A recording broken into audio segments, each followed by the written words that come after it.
Her heart pounded as she reached the door, the same faint light flickering from beneath it. This time, there was no turning back.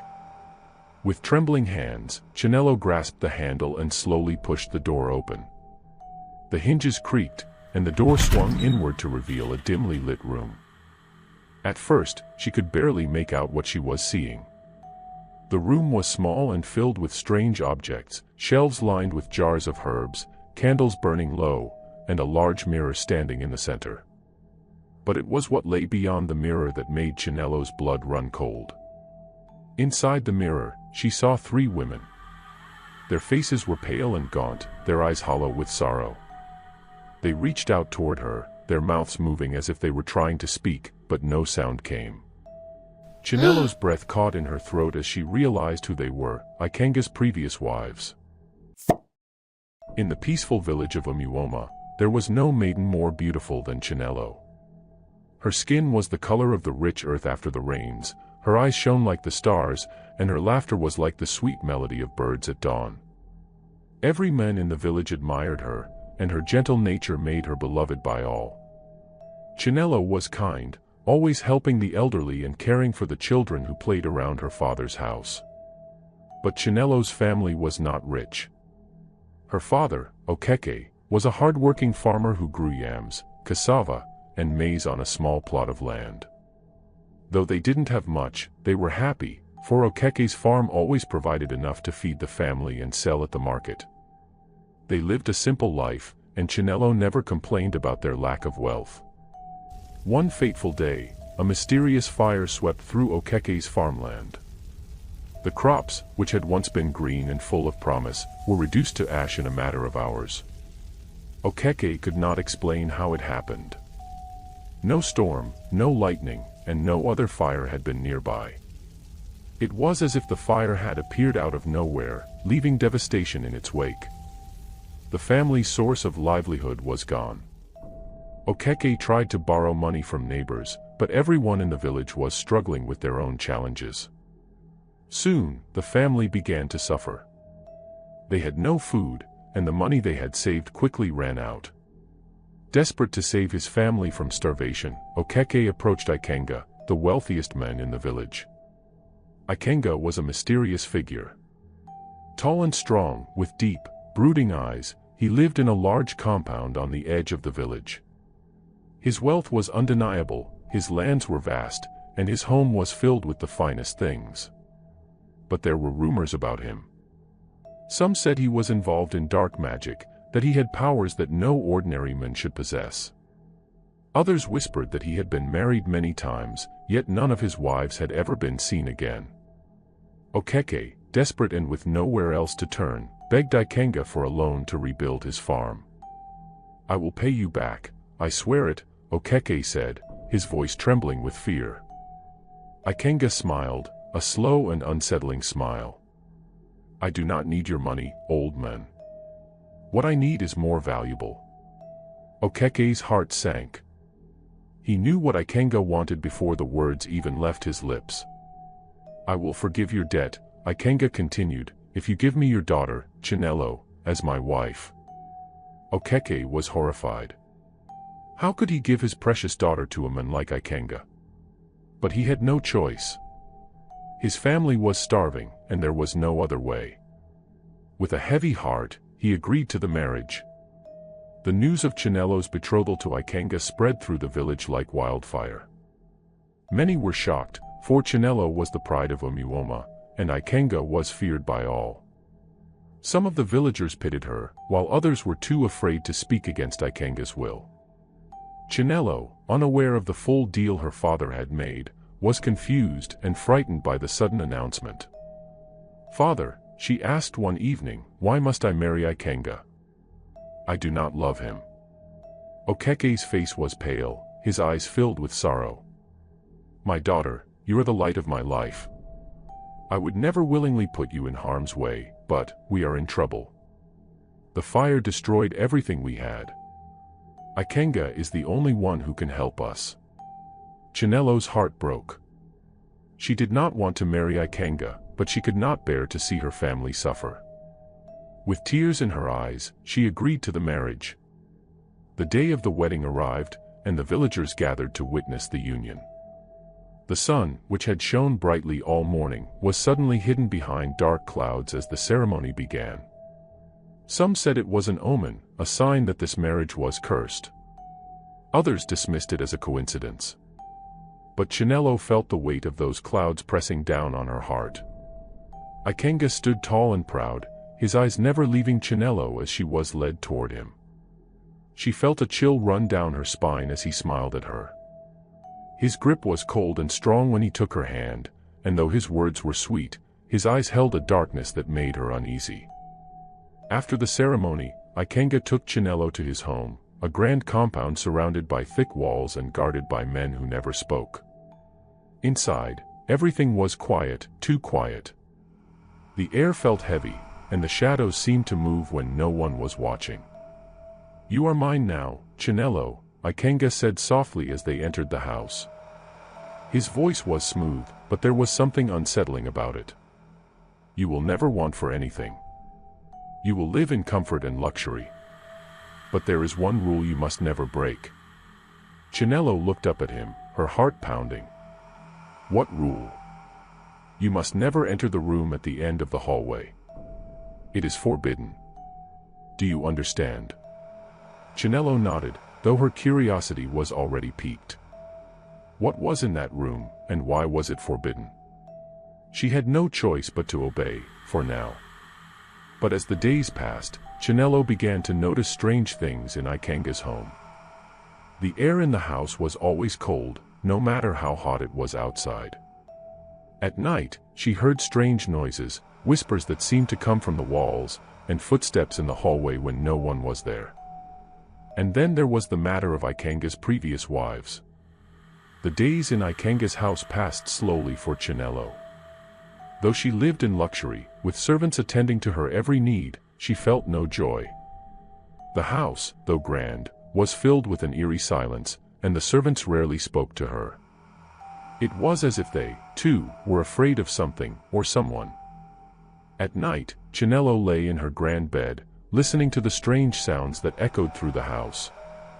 There were soft whispers that seemed to float through the air, though she could never make out what they were saying.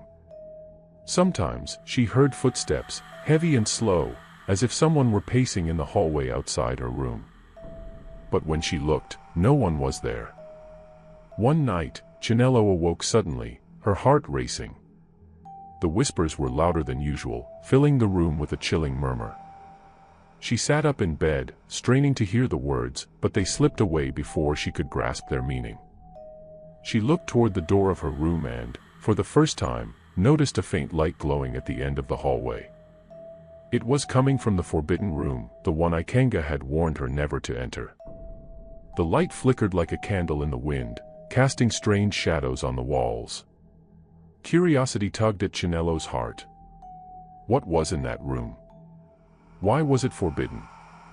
She slipped out of bed, her bare feet cold against the stone floor, and crept toward the hallway. As she neared the door, the whispers grew louder, swirling around her like a cold breeze. Her hand trembled as she reached for the door handle. Just as her fingers touched the handle, a voice behind her made her freeze. "What are you doing?" Chinelo spun around to see Ikenga standing at the end of the hallway, his dark eyes gleaming in the dim light. His expression was unreadable, but there was a strange intensity in his gaze. I thought I heard something," Chinelo stammered, her heart pounding in her chest. Ikenga's smile was cold and distant. "I warned you not to come near this room." Chinelo lowered her eyes, feeling a mix of fear and shame. "I'm sorry. I didn't mean to disobey you." For a moment, Ikenga said nothing. The silence stretched on, heavy and oppressive. Finally, he stepped forward, placing a hand on her shoulder. His grip was firm, but his voice was gentle. "Go back to bed, Chinelo. This house has its secrets, and some things are better left unknown." Chinelo nodded, though her mind was racing with questions. She returned to her room, but sleep did not come easily that night. The whispers still echoed in her ears, and the light from the forbidden room lingered in her thoughts like a haunting dream. As the days passed, Chinelo could not shake the feeling that something was terribly wrong in Ikenga's house. She remembered the rumors she had heard before her marriage, rumors of Ikenga's previous wives who had mysteriously vanished. No one knew where they had gone, and Ikenga had never spoken of them. Chinelo began to ask subtle questions around the house, hoping to learn more. But the servants were tight-lipped. When she asked about Ikenga's past, they would look away, their faces pale with fear. One afternoon, while wandering through the gardens, Chinelo met one of the older servants, a woman named Neka. She had been with Ikenga for many years and seemed to know more than the others. "Neka," Chinelo said cautiously, "can you tell me about Ikenga's previous wives?" Neka's eyes widened in fear, and she glanced around to make sure no one was listening. "My lady, it is not safe to speak of such things." "Please," Chinelo pleaded. "I need to know the truth." Neka hesitated, her hands trembling. Finally, she leaned closer and whispered, "There were 3 before you. Beautiful women, just like you. Each one disappeared without a trace." Chinelo's heart raced. "What happened to them?" Neka shook her head. "No one knows. But I have heard things that I cannot explain. At night, sometimes, I hear voices that do not belong to the living. And the house, it is cursed, my lady. You must be careful." Chinelo felt a chill run down her spine. Why would Ikenga do this? What does he want? Neka's voice dropped to a fearful whisper. "Some say that Ikenga is not an ordinary man. They say he has made a pact with dark forces, that he uses his wives to gain power and youth. He takes their life force, draining them until there is nothing left." Chinelo's stomach churned with fear. Could it be true? Was Ikenga really using dark magic to stay young and powerful? And if so, what did that mean for her?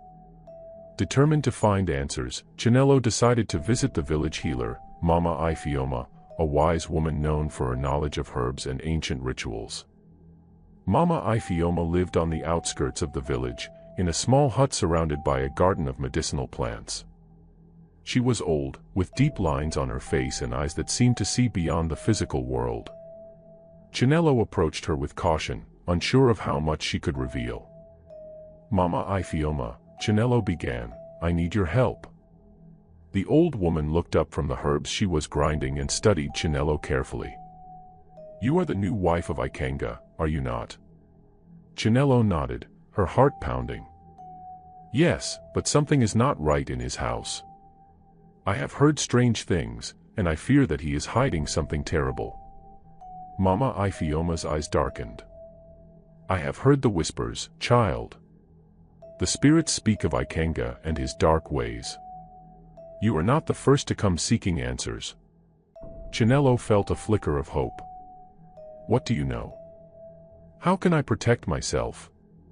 Mama Ifioma stood and gestured for Chinelo to sit. "There is a darkness around Ikenga, a power that does not come from this world. He has bound himself to a forbidden ritual, a ritual that allows him to take the life force of others to maintain his youth and strength. His wives, they were sacrificed." Chinelo's heart sank. "How can I stop him? Will he do the same to me?" Mama Ifioma's eyes softened with sympathy. "There is a way, but it will not be easy. You must learn the art of countermagic, an ancient practice that can break the spell that binds him. But be warned, child, this magic is dangerous. It will require great courage and strength." Chinelo nodded, her resolve firm. "I will do whatever it takes." Chinelo returned to Ikenga's compound with a new sense of determination. The knowledge that Ikenga had drained the life force of his previous wives filled her with dread, but also with a fierce resolve. She could not allow herself to fall victim to the same fate. If Mama Ifioma's words were true, then Chinelo had a fighting chance, but she would have to learn the art of countermagic before Ikenga's plans for her could unfold.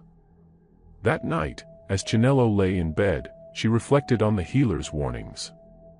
Magic was not something to be taken lightly, and counter-magic was especially dangerous. But if she didn't act soon, she feared she might never have the chance to free herself from Ikenga's grasp.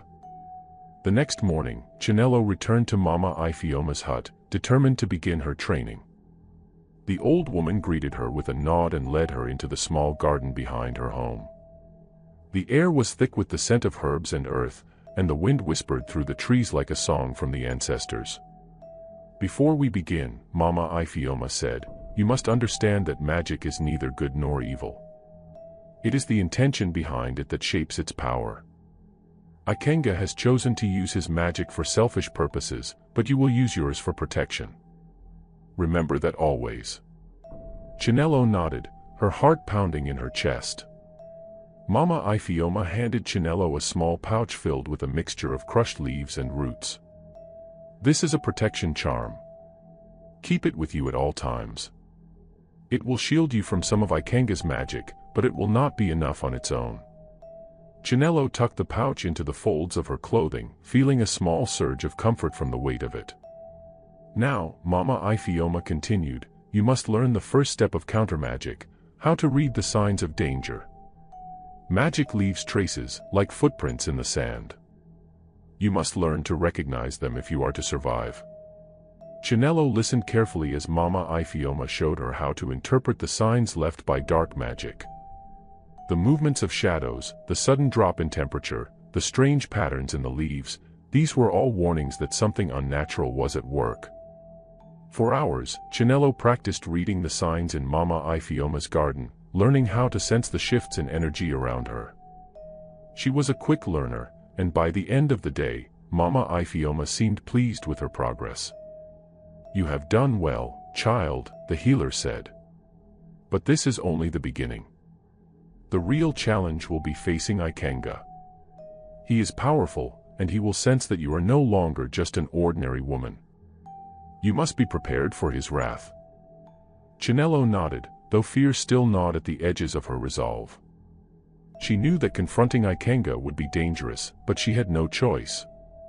Her life, and the lives of others, depended on it. That night, Chinelo lay awake in her bed, her thoughts racing. The memory of the glowing light from the forbidden room at the end of the hallway haunted her. She now knew that Ikenga's dark magic was real, and that room held the answers to her questions. But it was dangerous. Ikenga had warned her never to enter. As the hours passed, Chinelo found herself unable to resist the pull of the forbidden room. What was hidden behind that door? What secrets did it hold? With a deep breath, Chinelo rose from her bed and made her way down the hallway. The house was silent, the only sound the soft rustle of the wind outside. Her heart pounded as she reached the door, the same faint light flickering from beneath it. This time, there was no turning back. With trembling hands, Chinelo grasped the handle and slowly pushed the door open. The hinges creaked, and the door swung inward to reveal a dimly lit room. At first, she could barely make out what she was seeing. The room was small and filled with strange objects, shelves lined with jars of herbs, candles burning low, and a large mirror standing in the center. But it was what lay beyond the mirror that made Chinelo's blood run cold. Inside the mirror, she saw 3 women. Their faces were pale and gaunt, their eyes hollow with sorrow. They reached out toward her, their mouths moving as if they were trying to speak, but no sound came. Chinelo's breath caught in her throat as she realized who they were, Ikenga's previous wives. The women's eyes pleaded with her, their ghostly hands pressed against the glass of the mirror as if they were trapped behind it. "Help us," a faint whisper echoed in the room, though Chinelo could not tell if it came from the women or from the air itself. Chinelo stepped back, her heart racing. The weight of their suffering hung heavy in the room, and she could feel the darkness closing in around her. She had to get out. Just as she turned to leave, she heard the unmistakable sound of footsteps behind her. Chinelo whirled around to see Ikenga standing in the doorway, his eyes burning with fury. He had caught her. "What do you think you are doing?" Ikenga's voice was low and dangerous, sending chills down her spine. Chinelo swallowed, her mind racing for an excuse. I was curious, she stammered. I couldn't help myself. Ikenga's face twisted into an angry snarl. I told you never to enter this room. Before Chinelo could respond, Ikenga raised his hand, and the air around her suddenly grew cold. She felt a force pressing down on her, as if the very walls of the room were closing in. Her heart raced as she realized the danger she was in. This was no ordinary man, this was the power of the warlock she had been warned about. You have seen what you were not meant to see, Ikenga hissed, his voice like a storm. You think you can disobey me and live? You think you can escape my magic? Chinelo's mind flashed back to Mama Ifeoma's teachings. She reached for the protection charm the healer had given her, clutching it tightly in her hand. The cold force around her lessened, just enough for her to breathe. Ikenga's eyes flicked to the charm, his lips curling in a sneer. So, you have sought help from that old witch. It will not save you. Chinelo felt a surge of fear, but she did not let go of the charm. I am not like your other wives, she said, her voice trembling but determined. I know what you are doing, and I will not let you destroy me. Ikenga laughed, a cruel, mocking sound. You think you can stop me? You are just a foolish girl. But Chinelo held her ground. She knew she was no match for Ikenga's power, not yet, but she also knew that she had something the others had not, the knowledge of countermagic. Leave this room now, Ikenga commanded, his voice filled with menace. Or you will regret ever stepping foot in my house. Chinelo hesitated for only a moment before backing out of the room. Her heart pounded in her chest as she made her way back to her room, but her mind was already turning over the things she had learned. The mirror held the souls of Ikenga's wives, and if she was to survive, she needed to find a way to free them, and herself, from his grasp.